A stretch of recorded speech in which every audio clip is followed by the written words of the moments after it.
예, 매주 목요일 만나는 염승환의 시크릿 주주 시간입니다. EBS 투자증권 염승환 부장님의 투자 비법 관심 종목을 단독 공개하는 시간이죠. 부장님 어서 오십시오. 네, 안녕하세요. 자, 오늘도 두 가지 이슈가 준비되어 있는데요. 김다은 앵커께서 이제 시크릿 주주가 뭔지 저와 다른 발음의 시크릿 주주를 하실 거고요. 네, 우리 연불리의 시크릿 노트를 살짝 들여다볼까요? 네, 연불리의 시크릿 노트 들여다보도록 하겠습니다. 보시죠. 첫 번째부터 확인을 해보겠습니다. 급등 후 흔들리는 원자재 및 운임 지수. 네, 사실 중국 춘절 이후에 중국에서는 철광석 재고가 너무 많아서 오히려 철광석 가격이 하락하고 있다고 합니다. 또 컨테이너선 운임 지수가 급등을 했는데 너무 단기에 비정상적으로 급등을 했다라는 고평가라는 목소리도 많이 들려오고 있는데요. 역시 나 어디에 투자해야 될지 잘 모르겠다 싶을 때는 성장주가 정답일까요? 연불리의 원픽도 궁금합니다. 한번 살펴보겠습니다. 예, 최근에 뭐 운임지수 오른다 그러면서 해운지들 대표적으로 HMM 같은 경우가 되게 기세 좋게 올랐잖아요. 네. 근데 오늘 이슈 자체는 조금 원자재 가격이 흔들린다. 그러면 이들 주식이 조금 흔들릴 수 있다. 그리고 이게 또 성장주하고는 또 어떻게 연결이 되는 거예요? 네, 그러니까 일단은 사실 요즘에 이제 뭐 원자재 가격도 많이 올라가고 네. 금리 오르고 막 경기 민감치가 워낙 강하니까 지난 사실 그러니까 1월 달 아마 많이들 기억하실 거예요. 그때만 해도 많은 분들이 다 성장주들에 그냥 열을 올렸고 네. 이런 기업들은 보지도 않았거든요. 근데 지금 완전 180도 바뀌어 버렸죠. 그래서 지금이라도 그러니까 어제까지만 해도 성장률도 너무 많이 빠지니까 저도 이제 상담을 많이 받았는데 이제라도 갈아타야 되나요? 뭐 그 경기 민감주로 그런 질문을 좀 너무 많이 받았습니다. 근데 항상 그래요. 이제 꽃이 화려하면 언젠가 지게 돼 있고 뭐 1월 달에 그 성장주도 영원할 것 같았거든요. 근데 결국 금리가 오르니까 꺾여버렸고 마찬가지로 민감주도 영원히 올라가는 게 아니거든요. 중간중간 이제 속도 조절을 하게 될 텐데 지금 상황에서 보면 민감주는 또 최근에 너무 올라갔고 또 성장주는 또 어제 뭐 테슬라 물론 오르긴 했지만 테슬라가 고점 대비 30% 이상 폭락을 해버렸거든요. 그러니까 과할 정도의 하락이 나왔어요. 근데 성장이 꺾인 건 아니잖아요.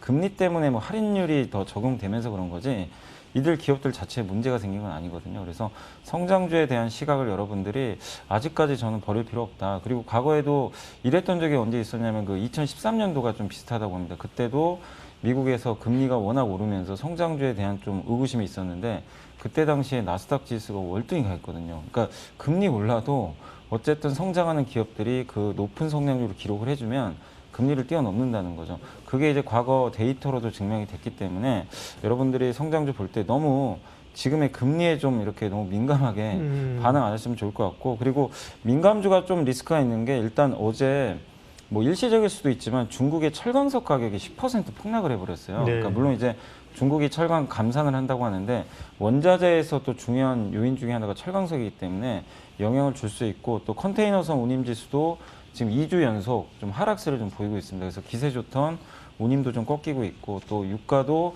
최근에 여러 호재들이 나왔는데도 불구하고 최근에 조금 이렇게 밑으로 꺾이는 모습들이 나오고 있어서 그런 걸 본다면 일단 원자재 가격이 좀 하향 안정화되면서 이건 근데 어쨌든 경기 민감주들한테 조금 부담스러운 뉴스일 수밖에 없거든요.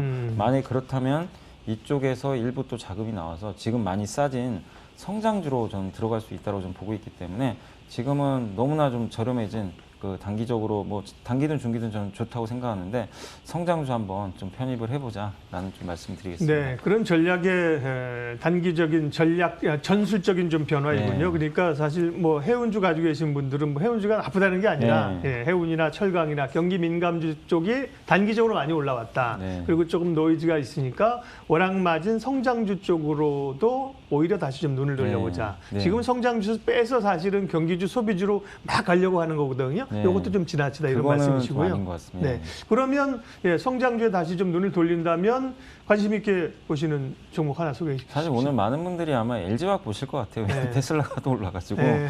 근데 이제 저는 물론 LG화학도 좋은데 성장주에서 그래도 카카오 제가 그 50만 원 넘을 때요.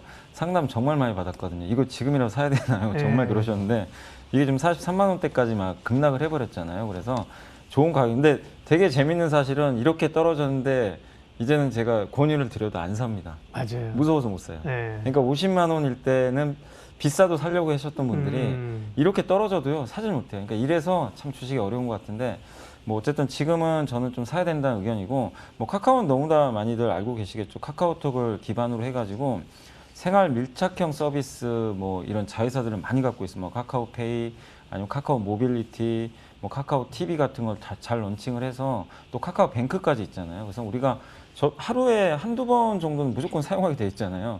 그래서 친숙한 기업인데 이 기업이 단지 이제 금리가 올랐다는 이유만으로 급락했기 때문에 저는 기대가 좀 좋은 저가 매수 기회다 이렇게 말씀드리고 싶고, 또 한 가지 이슈가 요즘에 이베이 코리아 뭐 인수한다는 얘기가 좀 돌더라고요. 근데 이거 인수하면 뭐 좋다 나쁘다는 얘기는 있는데 한 5조 원 정도에 만약에 인수를 하면 현금을 다 써야 됩니다. 그런 좀 리스크는 있지만 네이버가 검색 광고를 통해 가지고 결국 그 트래픽을 이제 어떻게 보면 이제 쇼핑 쪽으로 연결을 해가지고 거래액이 지금 1등인데 카카오는 사실 그런 비즈니스 좀 못하고 있잖아요. 어떻게 보면 카카오 선물하기만 하다 보니까. 근데 이 오픈마켓 회사를 인수를 하게 되면 네이버 같은 이제 사업 구조를 가질 수 있거든요. 그럼 거래액이 커지고 카카오톡을 이용해서 이제 유입을 시키는 거죠. 그런 모델이 좀 가능한데 뭐 성공할지 모르겠지만 시장에서는 그런 기대감이 있으니까 한번 지켜보시면 좋겠고, 또 올해 카카오뱅크라든가 카카오페이, 뭐 카카오 엔터 같은 기업들이 이제 차례로 상장할 텐데 SK 바이오사이언스가 지금 난리가 났잖아요. 뭐 카카오뱅크도 아마 그런 흐름이 조만간 또 나중에 펼쳐질 수 있으니까 자회사의 상장도 상당히 긍정적인 것 같습니다. 그런 거 보면 지금 43만 원대, 44만 원까지 온 주가 상황에서는 좀 지금은 적극적으로 좀 담아야 될 때가 아닌가라고 좀 말씀을 드리겠습니다. 네. 경기 민감주, 가치주의 단기 상승도 조금 부담스럽다. 워낙 많이 밀린 성장주도 다시 눈여겨보자. 그 가운데 뭐 여러 기업이 있겠지만요. 말씀하신 뭐 2차 전지도 있고 IT도 있겠지만 그 가운데 카카오를 관심주로 말씀을 해주셨습니다. 예, 현블리의 시크릿 노트 두 번째 줄은 뭐가 써 있는지 조금 살펴볼까요? 다음 앵커. 네. 네, 주린이 대탈출을 위한 두 번째 체크포인트 살펴보겠습니다. 건설주 이야기가 올라와 있습니다. 사실 부동산 대책, 주택 공급 대책 발표 이후에 흐름이 굉장히 좋았다가 최근 들어서 조금 부진한 흐름이 보여지고 있는데요. 우리가 집중해야 할 이유가 국내 건설 수주가 급증할 것으로 보여지고 있습니다. 건설주를 지금 다시 한번 집중해야 할 때가 아닌가 싶은데, 사실 얼마 전 종목 캐스팅 때 염승환 부장님이 또 한 차례 건설주를 주신 적이 있었어요. 그때의 선택과 달라짐이 있을까요? 없을까요? 알아보고 싶습니다. 그때부터 좋게 보고 계셨던 것 같은데 건설주 이야기 한번 들어볼게요. 지금 온통 화두가 LH 사건 때문에 난리들인데요. 사실은 건설주는 지난번에 이사 대책을 전후해가지고 확 관심을, 어차피 공급이 늘어난다 관심을 끌었다가 이후부터는 굉장히 좀 흘러내려온 그런 국면인데요. 건설주를 다시 보자고 하시는 이유는 어디 있나요? 일단 사실 건설주가 사실 원래 경기 민감형 섹터 중에 하나인데 이번 장에서 완전히 소외받았어요. 그러니까 한마디로 약간 이제 투자들의 시선이 경기 민감주보다는 이제 정부 정책에 따라서 일단 좀 결정을 하겠다는 의지가 되게 강한 것 같고, 물론 공공주택 때문에 이제 그게 너무 많이 늘어나다 보니까 시장에서는 건설주에 대해서 좀 실망을 많이 했었죠. 그 당시에 굉장히 좀 기대를 했었는데, 근데 어쨌든 공급은 늘어납니다. 뭐 LH 사고가 좀 터지긴 했다 하더라도 정부 정책 자체가 좀 바뀔 수는 없는 거거든요. 그래서 오히려 민간주택 쪽으로 더 늘릴 여지도 분명히 있기 때문에 지금의 사태 자체가 건설주의 악재라고 좀 보긴 좀 어려울 것 같고, 그 다음에 이제 1월 달에 지금 공교롭게 그 건설수주 지표가 하나 나왔는데, 이제 그 하나금융투자의 윤승현 애널리스트가 좀 써준 자료를 좀 제가 참고해서 말씀을 좀 드리면 1월 달에 이제 건설 수주가 37% 정도 증가를 했습니다. 그래서 이게 많은 분들이 건설 수주가 이렇게 잘 되나 놀라시는 분들이 되게 많으신데, 실제로 수주는 지금 엄청나게 좀 잘 되고 있고, 토목도 지금 한 40% 이상 늘어났고, 주택용도 한 49% 정도 좀 늘어났으니까 주거용 주택이죠. 그래서 그쪽으로 지금 모멘텀들이 좀 살아나고 있는데, 특히 토목 쪽에서 지금 모멘텀이 좀 많이 살아나는 이유 중에 하나가 인프라 투자 아마 많이 할 것 같아요.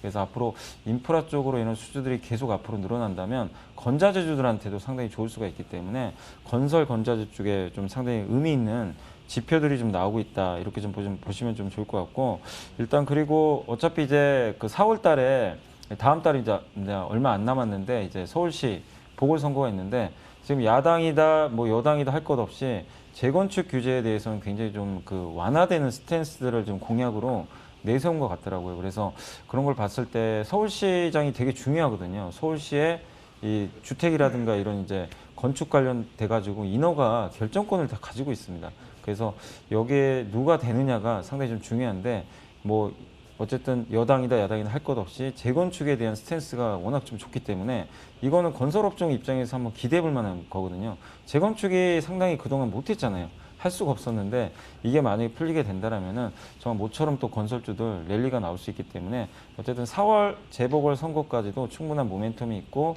그리고 아까 카카오처럼 어쨌든 건설주는 저는 성장하는 기업이라 봐요. 올해하고 내년까지. 근데 주가가 또 많이 불어져 있어요. 그런 상황에서 지금 충분히 저가 매수할 수 있는 기회가 왔기 때문에 지금 한번 바라봐야 된다라고 좀 말씀을 드리겠습니다. 건설주를 주목해야 한다고 말씀하셨습니다. 그러면 이제 종목인데요. 대표적인 게 뭐 현대건설, GS건설, 그다음에 최근에 뭐 삼성 엔지니어링 이런 종목들 지금 언급하고 네. 계신데요. 우리 연 부장님의 건설주 가운데 관심주는요? 저는 DLENC라고 예전에 대림산업 네. 예, 지주사로 이제 분할됐고 DL이라는 이제 회사가 지주사 네. 이제 될 것 같더라고요. 그래서 유증을 할 것 같고 그렇게 되면 DLENC 주가 오를수록 좀 사실 유리하거든요.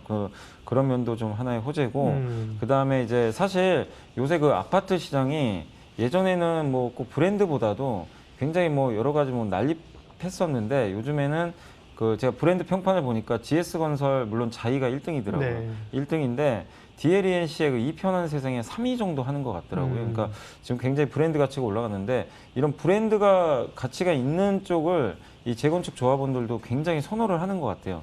그렇기 때문에 DLENC의 가치도 앞으로 재건축 수주가 많이 이루어진다면 상당히 좀 긍정적이지 않을까 저는 이렇게 보고 있습니다. 그리고 워낙 저평가돼 있고 한 가지 더 있는 게 지금 요즘에 유가 관련해가지고 뉴스 나오는 게 이란과 미국이 핵 협상할 수도 있다는 얘기가 좀 돌더라고요. 그러니까 왜냐하면 지금 이란이 왜냐하면 핵 문제 때문에 미국의 제재를 받아서 경제 그걸 못 하고 있거든요. 네, 네. 완전히 뭐 원유 증산도 못 하고 있고. 근데 만약에 요즘에 나오는 뉴스 종합해 보면 합의할 가능성이 좀 있다라는 얘기들이 좀 나오고 있어요. 그러면 경제 제재 풀리면 예전에 그 대림산업이 이란에서 사업하는 걸로 되게 유명한 기업이거든요. 그렇죠. 네. 예, 수주도 많이 했었고. 그러면 이거는 아직은 뭐 부각 안 되더라도 언젠가 만약에 해제가 되면 DLENC는 또 독보적으로 올라갈 수가 있거든요. 그래서 그 모멘텀도 남아 있으니까 한번 지켜보시면 좋을 것 같습니다.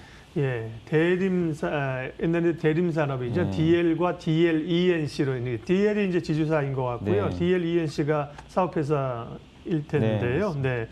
그러면은 DL 그 가운데 DLENC. 예, DLENC가 뭐죠? 이제 사업회사 건설회사고 네. DL은 지주사인데 그 밑에 석유화학이 있어요. 네. 그래서 이렇게 좀 분리됐다라고 생각하시면 되겠습니다. DLENC 같은 경우는 이제 분할 상장해가지고 사실 이 자료가 많지 않아갖고요. 네. 분할 상장하고는 주가가 좀 흘러내려와 있는 지금 그런 많이 상황이네요. 빠졌습니다. 네. 예. 11만 2천 원 수준인데 그러면 혹시 뭐 가격은 어느 정도 보면 지금 될까요? 가격 괜찮고요. 네. 이게 저는 한 최소 14, 15만 원 정도 보는데 네. GS건설이 시총이 3조 정도 되는데 DLENC가 2조 초반밖에 안 돼요. 너무 격차가 벌어져 있어요. 그래서 충분히 14, 15까지는 좀 가능하리라고 생각합니다. 네, 건설주 가운데 DLENC 주목해서 보고 있고요. 시장 이슈 두 가지를 말씀해 주시면서 종목까지 갔고요. 이번에는 이제 증권사 리포트 가운데 또 염승환 부장님이 픽업하신 종목 한 종목이 있습니다. 어딘가요? 네, 저는 신흥 SEC인데 네. 제가 지난 일주일간 이렇게 보고서를 봤는데 뭐 대형주야 그럴 수 있는 중소형주 중에서 유독 이 기업을 계속 목표 주가 올리더라고요. 2차 전지 부품 회사예요. 그럼 사실 지금 올린다는 게 좀 약간 이해가 안 가잖아요. 지금 금리가 이렇게 네. 오르는 상황에서. 근데 뭐냐면 결론적으로 지금 이 기업의 가치에 대해서 재평가가 이루어지고 있는 것 같고 뭐 하는 회사냐면 삼성 SDI에 주로 납품하는 부품사인데 이 배터리 셀 있잖아요. 배터리 셀 같은 경우 이제 위에 그 이제 안전을 캡을, 위해서 네. 뭐 전액이 누수될 수도 있고 네. 폭발 방지 위해서 이렇게 캡을 씌워요. 모자 같은 네. 걸. 예, 그걸 만드는 그러니까 캡 어셈블리라고 합니다.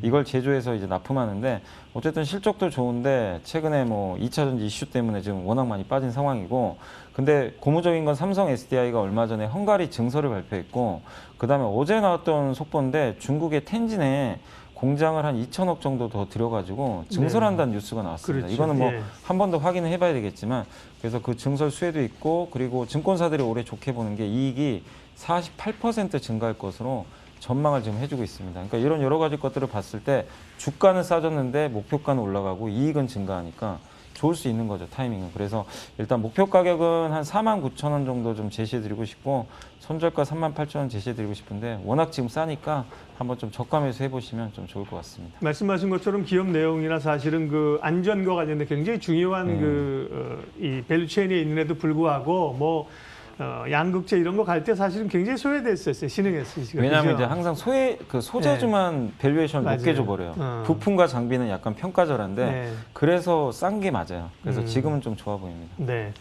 신흥 SEC까지 목요일 함께하는 염승환의 시크릿 주주 이베스트 투자증권 염승환 부장님과 함께 오늘도 이슈 종목 이야기 함께 진행했습니다. 고맙습니다. 네, 감사합니다.